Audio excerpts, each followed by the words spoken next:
আসসালামু আলাইকুম। মা ছেলেদের পাকের ঘর থেকে আপনাদের জন্য রইল দোয়া এবং শুভকামনা।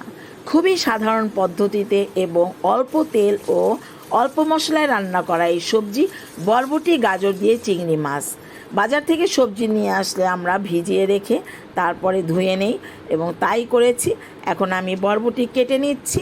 আপনারা ভিডিওটি না টেনে পুরোপুরি দেখুন প্লিজ। ভালো লাগলে লাইক দিয়ে শেয়ার করে দিবেন।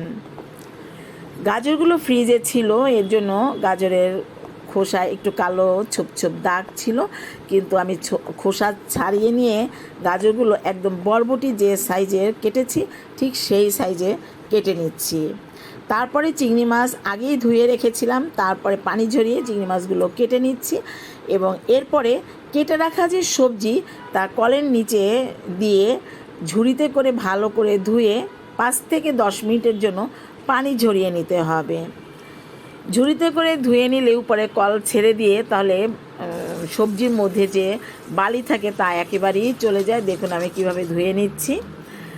কড়াইয়ে খুবই অল্প সামান্য পরিমাণে একটু সয়াবিন তেল দিয়ে তাতে লবণ ছিটিয়ে দিলে তেল ছিটে আসবে না, তাই করেছি এবং এর মধ্যেই চিংড়ি মাছ দিয়ে ভেজে নিচ্ছি খুবই অল্প সময়ের জন্য। বেশি সময় হলে চিংড়ি মাছ শক্ত হয়ে যাবে। 2 চা চামচ পেঁয়াজ বাটা, হাফ চা চামচেরও কম রসুন বাটা দিয়ে কষিয়ে নিতে হবে কাঁচা গন্ধ ছেড়ে যাওয়া পর্যন্ত। কাঁচা গন্ধ ছেড়ে গেলে 1/4 কাপ পানি দিয়ে এই চিংড়ি মাছ এবং মশলা কষিয়ে নিতে হবে এবং কষানোর মধ্যেই কাঁচামরিচ দিয়ে দিতে হবে এবং এর মধ্যে হলুদের গুঁড়ো হাফ চা চামচ এবং লাল মরিচের গুঁড়ো একদম চামচের মাথায় করে দিতে হবে। মশলা কষানো হয়ে গেলে এর মধ্যে সবজিগুলো দিয়ে লবণ দিয়ে তারপরে ভালোভাবে নাড়াচাড়া করে মশলা এবং সবজি একদম মাখামাখি করে ঢাকনা দিয়ে 5 থেকে 10 মিনিটের জন্য চুলোর মাঝারি আছে কষানো অর্থাৎ সিদ্ধ করে নিতে হবে। গাজর একটু শক্ত ছিল কারণ ফ্রিজে রাখা ছিল, এর জন্য একটু গাজর সিদ্ধ হতে সময় নিচ্ছে, কিন্তু বরবটি কিন্তু মোটামুটি সিদ্ধ হয়ে আসছে।